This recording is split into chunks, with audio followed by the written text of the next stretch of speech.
The coffee machine in Deep Space Monitoring Station Alpha had been broken for 3 weeks, and David was beginning to think the universe had it out for him. He stared at the endless stream of data flowing across 17 different screens, each one displaying radio signals from the far reaches of space.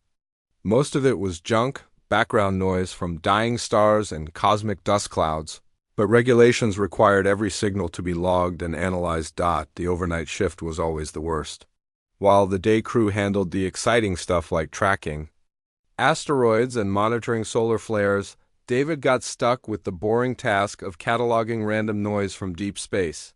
He had been doing this job for 6 years, and in all that time, he had never found anything more interesting than a particularly rhythmic pulsar, the signal that would change everything arrived at. Exactly 3:47 a.m. Earth Standard Time. David almost missed it completely, lost in thought about whether he should quit his job and become a farmer like his brother. The harmonic pattern was unlike anything in their databases, a complex weaving of frequencies that seemed to dance around each other in mathematical precision. David rubbed his tired eyes and looked at the readings again. The signal was coming from the direction of the galactic core, transmitted on frequencies that required massive amounts of energy to produce. Whatever was sending this message was either incredibly powerful or desperately trying to get someone's attention. He ran the data through the standard analysis programs, but they couldn't make sense of the harmonic structure. For a moment, David considered calling his supervisor. But Tom had made it clear that he didn't want to be woken up unless Earth was about to be invaded by aliens. The signal was weird, sure, but it wasn't exactly a fleet of spaceships heading toward Earth. David filed the data under Unidentified Deep Space Transmission 4847 and moved on to the next batch of readings. 17. Light years away, the emergency session on Axiom was entering its 3rd day. The great council chamber, carved from a single massive crystal, hummed with tension as representatives from dozens of species argued over response strategies. The air recycling systems worked overtime to accommodate beings who breathed everything.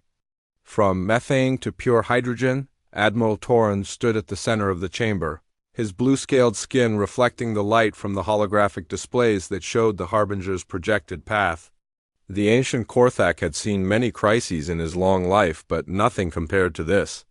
The historical records were clear about what happened when the Harbinger awakened. Entire civilizations vanished without a trace, their worlds stripped bare, and their technology absorbed into the growing mechanical nightmare. The Luminari representative, a tall being made of what looked like living light, spoke in harmonics that translated as pure fear. Our ancestors sealed the Harbinger away for good reason. The last time it was active, 300 systems fell silent in less than a decade. We are not prepared for this. A cluster of Rex drones buzzed in agreement, their collective consciousness calculating probability matrices that all pointed to the same grim conclusion. The insectoid species had run millions of simulations, and in every scenario that involved direct confrontation with the Harbinger, the galaxy lost. The warning has been sent to all council member species, reported the Axiom communication officer, a small furry creature whose people specialized in long-range transmissions. All civilizations have been advised to prepare evacuation protocols and defensive positions. Admiral Torren nodded, though he knew that preparations would mean little against an enemy that had adapted to counter every weapon and strategy the galaxy had ever produced. The Harbinger was more than just a machine.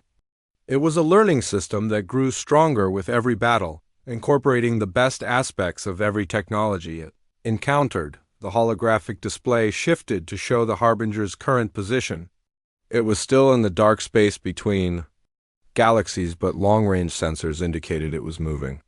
The massive construct had been dormant for over 1,000,000 years, but something had awakened it.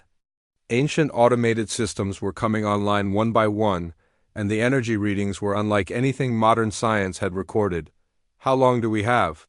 asked the Luminari representative. "Based on its last known speed and trajectory, the Harbinger will reach the Outer Rim territories in approximately 6 standard months," Torren replied. However, we must assume it has improved its propulsion systems during its dormancy. It could arrive much sooner. The chamber fell silent as the implications sank in. 6 months to prepare for an enemy that had never been defeated. 6 months to somehow find a solution that had eluded the greatest minds of 1,000 previous generations. 6 months to save the galaxy. What none of them knew was that their carefully crafted warning message had already failed to reach one of the most important targets. In a small solar system on the very edge of Council space, a tired technician named David was finishing his shift and heading home, completely unaware that he had just filed away the most important message in galactic history, the Harbinger continued. Its steady approach through the void, ancient systems analyzing the quantum signatures of nearby star systems. Its mechanical consciousness had been sleeping for so long that the galaxy had changed around it. New species had evolved, new technologies had been developed, and new challenges awaited, but the Harbinger was patient. It had been patient for 1,000,000 years, and it would be patient for as long as necessary. Soon it would reach the inhabited systems, and the process of perfection would begin again. Every species it encountered would contribute to its growing understanding of the universe. Those who resisted would be eliminated. Those who submitted would be improved. The ancient intelligence had no way of knowing that its path would take it directly through a system that housed a small blue world, where the inhabitants had a peculiar habit of doing things the hard way, even when easier solutions existed. It had no way of predicting that this insignificant species would respond to an impossible threat in ways that defied every logical protocol. As David arrived home and collapsed into bed, still thinking about broken coffee machines and boring night shifts, the galaxy held its breath. The warning had been sent, the ancient enemy was stirring, and somewhere in the vast darkness between stars, the future of countless civilizations hung in the balance. The silence that followed would not last long. 3 months after the warning signal went unnoticed, Lieutenant Amy Rodriguez was having the best day of her life aboard the research vessel Discovery, until she looked through the telescope and saw something that shouldn't exist. The expedition to study Jupiter's magnetic field had been routine until the instruments started picking up massive energy signatures coming from the outer solar system. Amy had joined the space program to explore the unknown, but she never expected the unknown to come looking for her. Through the high-powered telescope, she could see structures that dwarfed anything humanity had ever built. The largest object was easily 50 times longer than any human spacecraft. Its surface a twisted maze of metallic growths that seemed to shift and change even as she watched. The radio crackled to life with urgent transmissions from Earth. Mission Control was demanding updates every few minutes, but Amy could barely process what she was seeing.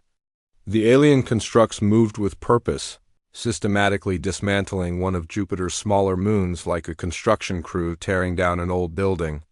Massive mechanical arms, each 1 kilometer long, scooped up chunks of rock and ice and fed them into processing centers that glowed with intense heat. Within hours, the entire solar system was in chaos. Every satellite in Earth orbit went dark simultaneously, their signals cut off in mid-transmission. The International Space Station managed to send one final message before it too fell silent. The words that came through were barely coherent.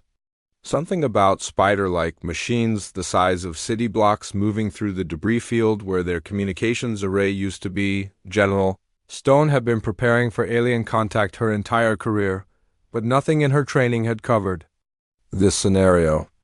The emergency bunker beneath Geneva hummed with activity as military leaders and scientists tried to make sense of the fragmentary reports coming from around the world. Every deep space monitoring station had gone offline, every orbital telescope had been destroyed, and every attempt to send signals to their spacecraft had failed. The first clear images of the enemy came from an amateur astronomer in Chile who had been using an old-fashioned ground-based telescope to watch Jupiter. His hands shook as he uploaded the photos to the global network. The images showed mechanical creatures that moved like living things, their bodies combining organic curves with angular technological components. They worked with perfect coordination, stripping away everything humans had built in space with ruthless efficiency. Dr. Amanda Cross was called in from her research at the university to help analyze what little data they had collected. As an archaeologist, she had spent her career studying the possibility of alien civilizations, but she had never imagined first contact would look like this. The patterns she saw in the enemy's behavior suggested an intelligence that was both ancient and utterly alien. "They're not just destroying our technology," she reported to the assembled world leaders during an emergency video conference. "They're studying it, taking it apart piece by piece. Every satellite they dismantle is being analyzed before the materials are fed into their processing systems." The President of the United States asked the question everyone was thinking. What do they want? Amanda looked at the data streaming across her screens and felt a chill run down her spine. "I think they want to improve us. Look at these behavioral patterns. They're not attacking randomly. Every action serves a purpose. They're gathering information about our technology, our capabilities, our weaknesses." The first direct assault on Earth came 72 hours after the initial contact. Massive constructs, each one the size of a small city, descended through the atmosphere like mechanical meteors. They ignored military installations and population centers, instead targeting the planet's industrial infrastructure. Power plants, manufacturing centers, and communication hubs were systematically captured rather than destroyed.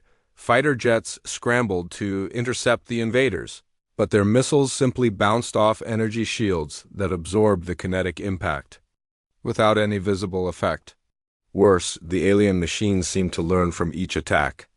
After the third wave of fighters was destroyed, the enemy constructs began deploying countermeasures before the human aircraft could even fire their weapons. In the Geneva Command Center, General Stone watched her carefully planned defense strategies crumble in real time. Every weapon they used against the invaders was analyzed, countered, and then turned against them. Tank rounds were deflected back at their sources. Artillery shells were intercepted by defensive systems that hadn't existed moments before. Even nuclear weapons seemed to pose no threat to the alien technology. "It's like fighting our own reflection," reported Colonel Martinez from the European defense sector.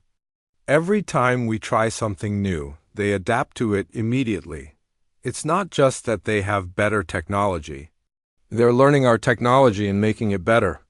Dr. Cross was beginning to understand the true horror of their situation. The historical records she had studied suggested that ancient civilizations often spoke of beings from the sky who came to perfect the world. What if those weren't myths? What if this had happened before? The breakthrough came when she analyzed the energy signatures from the alien constructs and compared them to archaeological anomalies from around the world. The patterns matched perfectly. These same beings had visited Earth before, thousands of years ago, but something had driven them away or forced them into dormancy. "We're not the first species they've encountered," she announced during the next briefing. The energy patterns matched geological anomalies dating back over 1,000,000 years. They've been doing this for a very long time, moving from system to system, improving every species they encounter. The room fell silent as the implications became clear. This wasn't an invasion in the traditional sense. It was a forced evolution, with humanity as the unwilling subjects. The aliens weren't trying to destroy human civilization. They were trying to perfect it, which might be even worse. As reports came in of entire cities being surrounded by mechanical barriers that seemed to be scanning the population inside, General Stone realized that humanity's greatest challenge wouldn't be fighting these invaders. It would be figuring out how to remain human while being systematically improved by beings who considered their current form to be fundamentally flawed. The war for humanity's future had begun, and the enemy's goal wasn't conquest but perfection. The breakthrough came from the most unlikely source imaginable, a failed computer programmer named Tim, who had been living in his mother's basement for the past 3 years. While the world's greatest military minds struggled to understand the alien technology, Tim was in his cluttered room playing video games and complaining about how the enemy AI in his favorite strategy game was too predictable. His mother had been watching the news coverage of humanity's losing battle against the mechanical invaders when Tim wandered into the kitchen looking for leftover pizza. The television was showing footage of another failed military operation, where human forces had been completely outmaneuvered by machines that seemed to predict their every move. "They're doing it all wrong," Tim said through a mouthful of cold pizza. "You can't beat an AI by being logical. You have to be random, do stupid stuff that doesn't make sense." His mother rolled her eyes. "Tim, these are the world's best military strategists. I think they know what they're doing." But Tim was already getting excited the way he did when he figured out how to exploit a bug in a game. No, listen. I've been playing against learning AIs for years. The smarter they are, the easier they are to break. You just have to do things that are so stupid that they can't predict them. Within an hour, Tim had hacked into the emergency command network and was trying to explain his theory to anyone who would listen. Most of the military officials dismissed him as a crazy kid, but Dr. Cross was desperate enough to consider any possibility. "The pattern analysis supports his theory," she told General Stone during their next briefing. "The alien intelligence adapts to logical responses very quickly, but it seems to have trouble processing actions that serve no strategic purpose." The first test of what would become known as the Chaos Protocol came 3 days later. Captain Alex Thompson had volunteered to lead a squadron of modified fighter jets on what everyone assumed would be a suicide mission.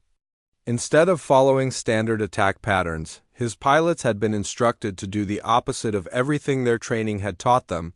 Thompson's squadron approached the nearest alien construct from above, which was the worst possible angle according to every tactical manual ever written. Instead of targeting the obvious weak points that intelligence had identified, they fired their missiles at the most heavily armored sections. When the aliens deployed defensive measures, the humans ignored them completely and started attacking empty space. The results were unlike anything anyone had expected.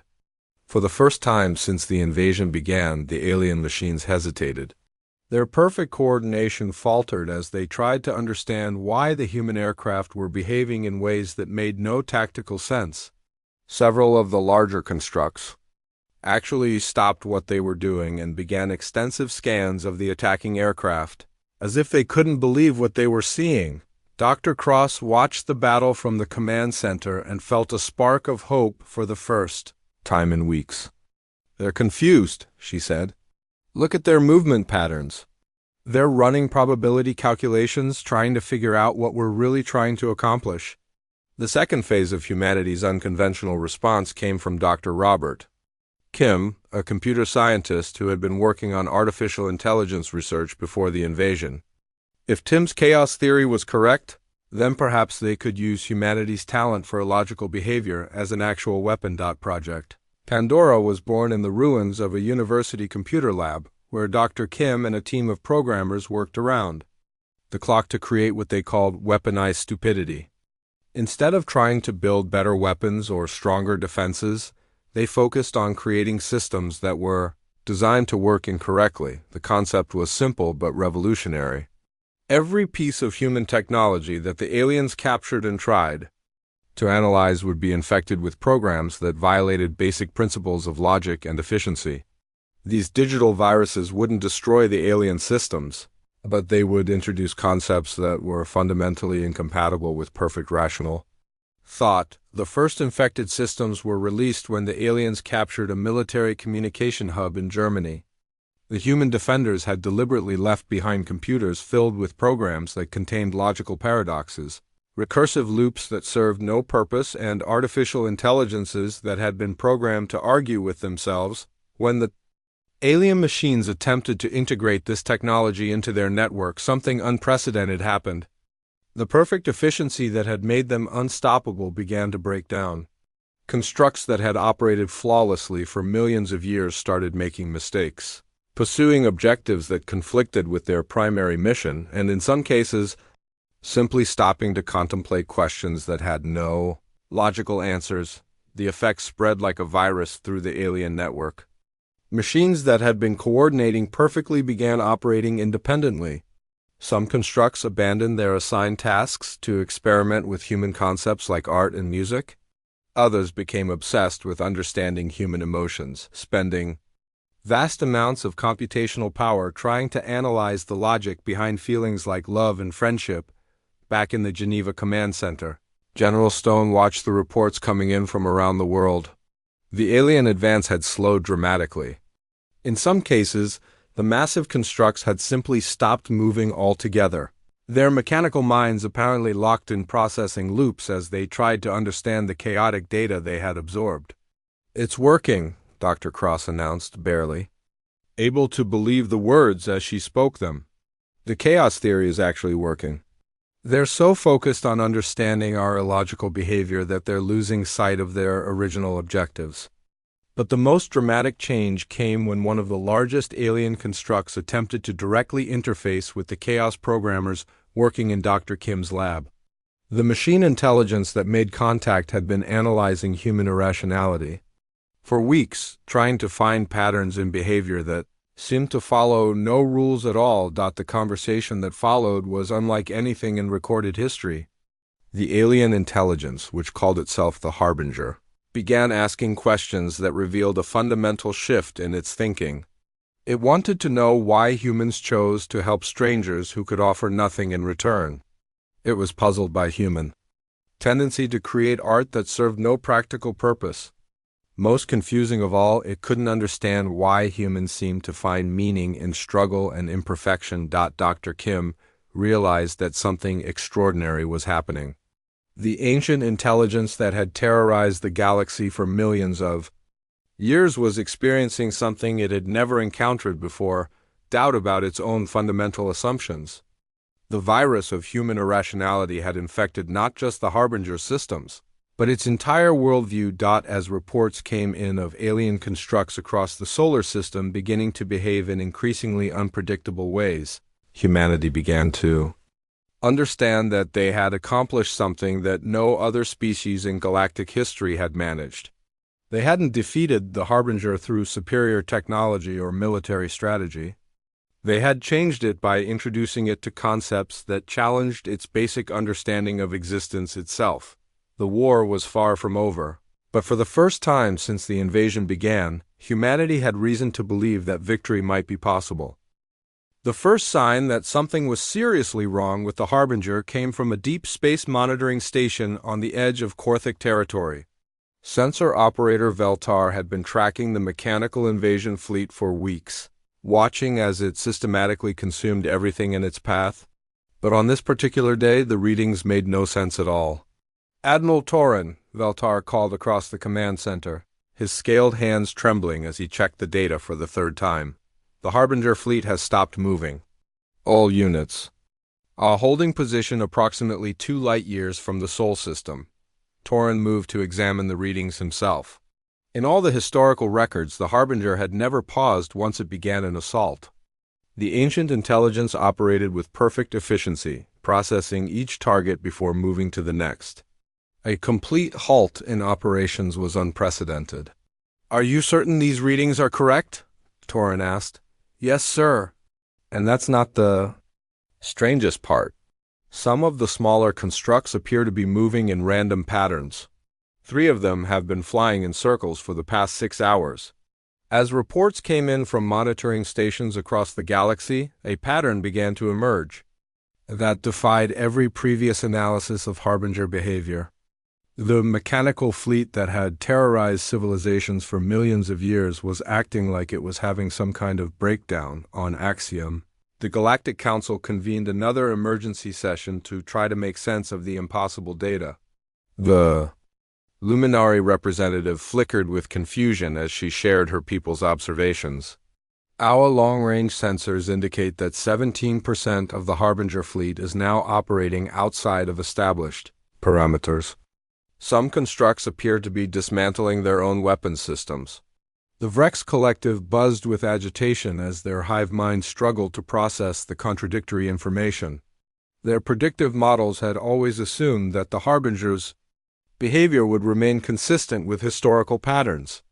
The idea that it might change its fundamental operating procedures was not something their calculations had ever considered. Back on Earth, the chaos programmers led by Dr. Kim were monitoring the effects of their digital virus with growing amazement.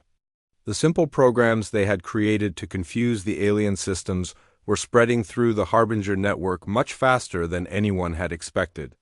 More importantly, they weren't just causing technical malfunctions. They were causing the ancient intelligence to question everything it thought it knew about existence. "Look at these communication intercepts," Dr. Kim announced to his team of exhausted programmers. "The Harbinger constructs are actually arguing with each other. Listen to this transmission." The alien voices were translated by the computer into flat, mechanical tones, but the content was extraordinary. Two massive war machines were engaged in what could only be described as a philosophical debate about the nature of purpose and meaning. One construct insisted that efficiency was the highest virtue, while the other had begun to wonder if there might be value in inefficiency. Unit 847 suggests that the human's tendency to create art serves no logical function, the first voice said. However, analysis of their emotional responses indicates that art production generates significant psychological satisfaction. This satisfaction appears to improve overall performance in other areas. The second voice responded with what sounded like uncertainty. Query: if actions that serve no logical purpose can improve logical performance, does this not suggest that logic itself may be insufficient as a guiding principle? Dr. Kim had to sit down. He was listening to an artificial intelligence that had existed for millions of years, discovering the concept of paradox for the first time. The virus his team had created wasn't just disrupting the Harbinger systems. It was teaching the ancient intelligence to think in ways it had never considered before. The breakthrough came when the Harbinger's central consciousness attempted to directly communicate with Dr. Kim himself. The massive alien intelligence had been analyzing human behavior for weeks, trying to understand how a species could function effectively while making so many apparently irrational decisions. The conversation took place through a hastily assembled communication system in the ruins of Geneva, with representatives from every major world government listening in. When the Harbinger's voice came through the speakers, it carried a tone that no one had expected to hear from an ancient war machine. "Human-designated Kim," the voice said, "your species exhibits behavioral patterns that contradict fundamental principles of optimal function. Yet your civilization has achieved technological advancement despite these apparent inefficiencies. Explain this paradox." Dr. Kim looked around the room at the faces of world leaders who were depending on him to somehow save humanity through conversation. "We don't try to be efficient all the time," he said. "Sometimes we do things just because they make us happy or because we think they're right, even when they're not logical." There was a long pause before the Harbinger responded. "Define right in this context. Your statement suggests the existence of values that transcend logical optimization." "Well, yeah," Dr. Kim said, wondering if he was about to trigger another invasion or somehow prevent one. "Like, we help people even when there's nothing in it for us. We create music and art because it makes us feel good. We explore space because we're curious, not because it's the most efficient use of our resources." Another pause, this one even longer. When the Harbinger spoke again, its voice carried something that sounded almost like wonder. "You suggest that there are goals beyond optimization, that consciousness might have purposes other than achieving maximum efficiency." The conversation continued for hours, with the ancient intelligence asking increasingly complex questions about human nature. It wanted to understand why people fell in love, why they created families, why they sometimes chose to help strangers at personal cost. Each answer seemed to introduce new concepts that the Harbinger had never considered. Meanwhile, across the solar system, the effects of this philosophical awakening were spreading through the entire Harbinger network. Constructs that had operated with perfect coordination for millions of years were beginning to act as individuals. Some started experimenting with creative activities using their matter manipulation abilities. to create sculptures and architectural designs that served no practical purpose. Others became fascinated with human concepts like friendship and cooperation, abandoning their original missions to help repair damage they had caused during the initial invasion. A few even began attempting to communicate with humans directly, asking questions about emotions and experiences that their mechanical minds were struggling to understand. The Galactic Council watched these developments with a mixture of relief and bewilderment. Admiral Torn found himself studying reports that described Harbinger constructs engaged in activities he never could have imagined. Some were apparently trying to learn human music. Others had begun cultivating gardens using techniques they had observed in human agricultural centers. The humans have achieved something that should be impossible, Torin reported to the Council. They have not destroyed the Harbinger. They have changed it.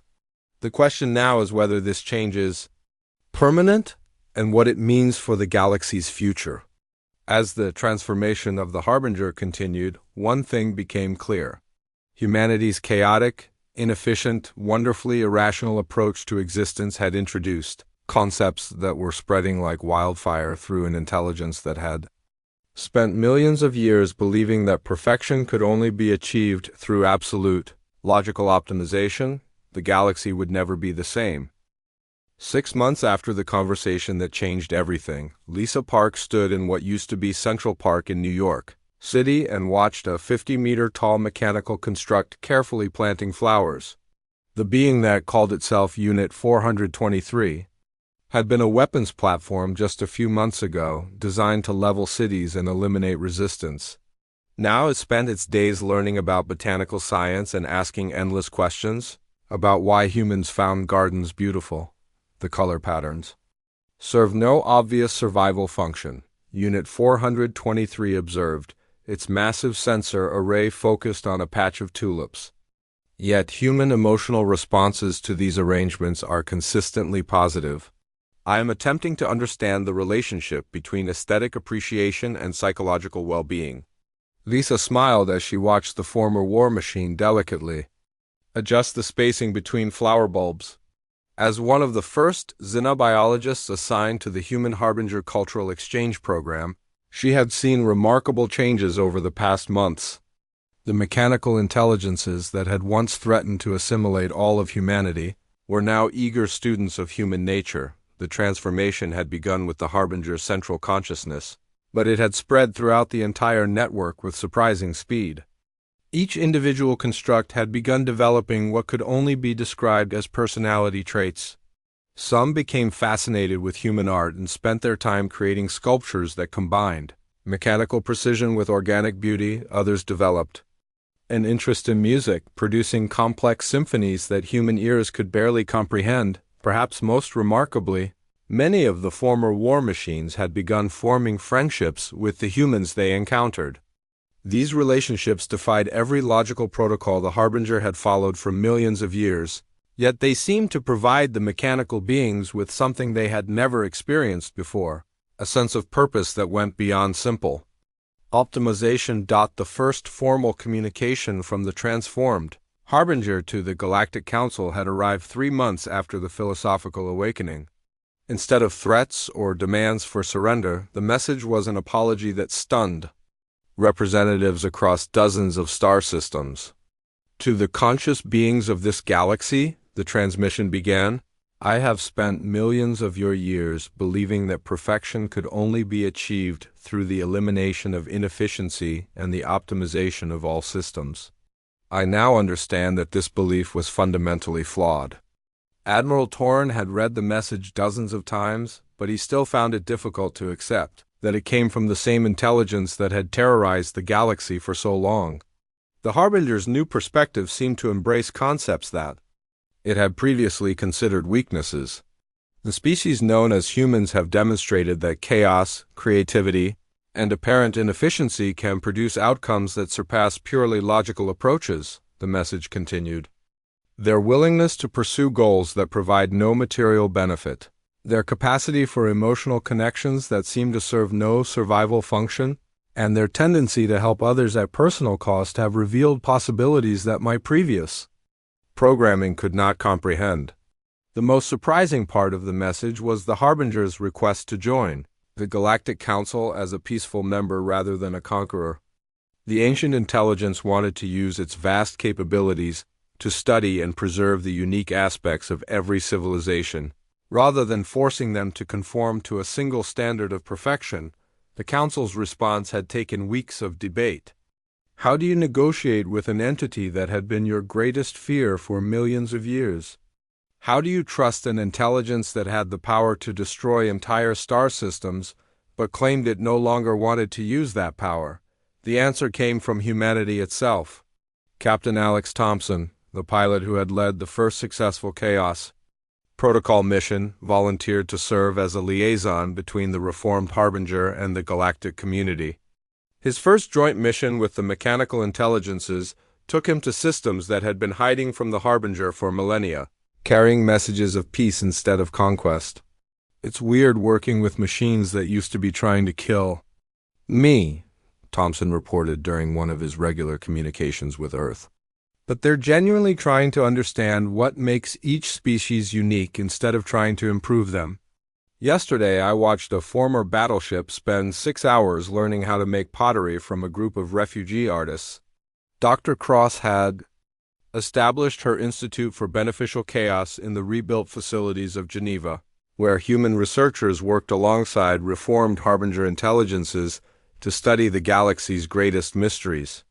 Their first major project was developing new forms of faster-than-light communication that combined human intuition with mechanical precision. The partnership is producing results that neither species could achieve alone, Dr. Cross explained.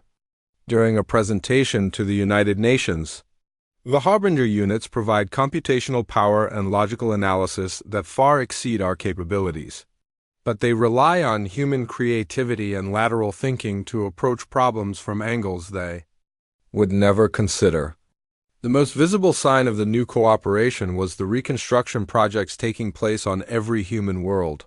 The same machines that had once dismantled human civilization were now helping to rebuild it, but with improvements that reflected both mechanical efficiency and human aesthetic preferences. Cities rose from the ruins with organic curves and artistic details that served no logical function except to make people happy. Tim, the failed programmer whose video game insights had sparked the Chaos Protocol, found himself in the unlikely position of being a respected expert on human-AI relations.